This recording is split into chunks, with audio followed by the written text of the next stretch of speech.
currently being aligned. Both coxswains have their hands in the air, signaling that they are adjusting their point. It appears that all hands are down.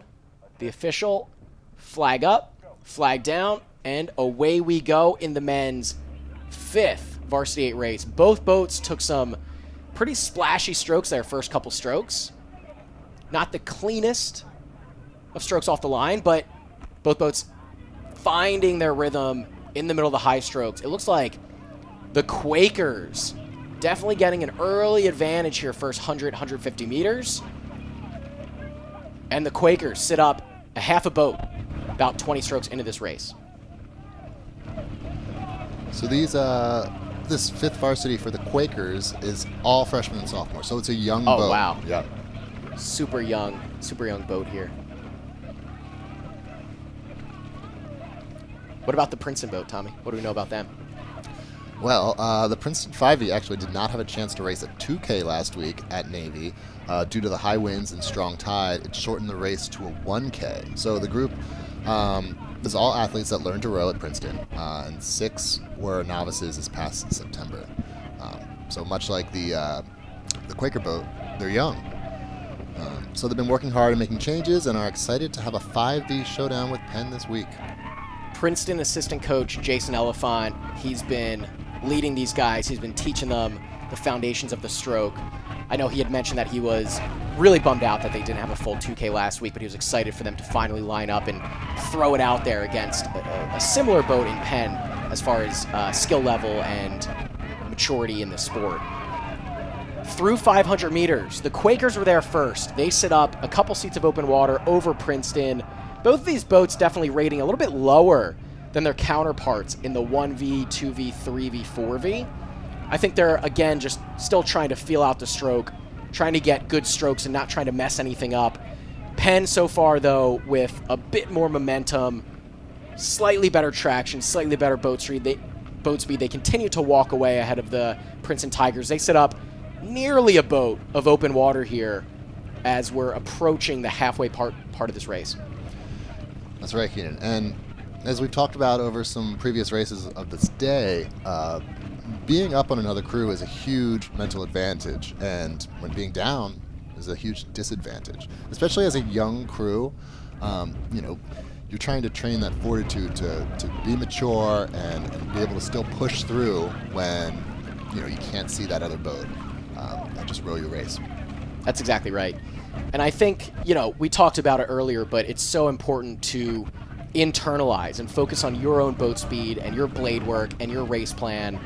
Is that typically what you would do, Jake? If you're down by this much or if you're up by this much, what is the focus as a coxswain middle stages of a race when the margin is such?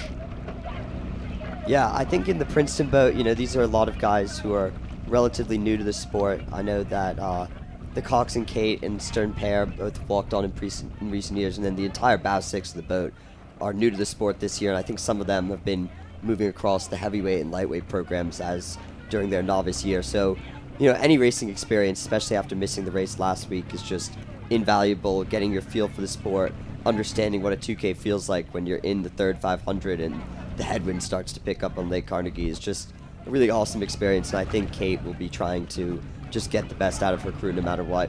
And in this Penn boat, I think, there's a lot of positives you can take from this race. When I look at them now, there's definitely some disjointedness in the bodies, but I feel like they're getting the blades in at the same time. They're pushing off together, and you definitely see the power of their stroke and the margin between these two crews. That's exactly right.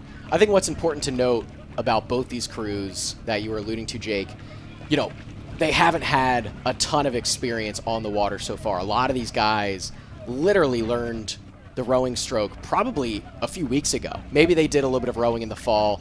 They were probably part of each of these programs' winter training, winter training routines, and a lot of them just have not taken a lot of strokes. So there's a lot of learning to be done. And I would say for two very novice crews, coming from somebody who's coached novices before, these guys they're doing well. They're hanging in there. They're moving the boat along. It's not the fastest in the program, but fairly impressive at this stage in the season that they're able to string this number of strokes along and not have any major issues.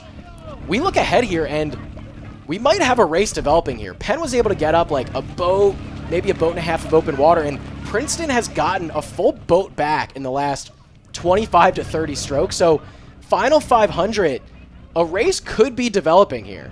We now have overlap between these two crews. Is there going to be enough, Tommy? Is there going to be enough room here for Princeton to turn that margin? Keenan, it's really hard for me to tell.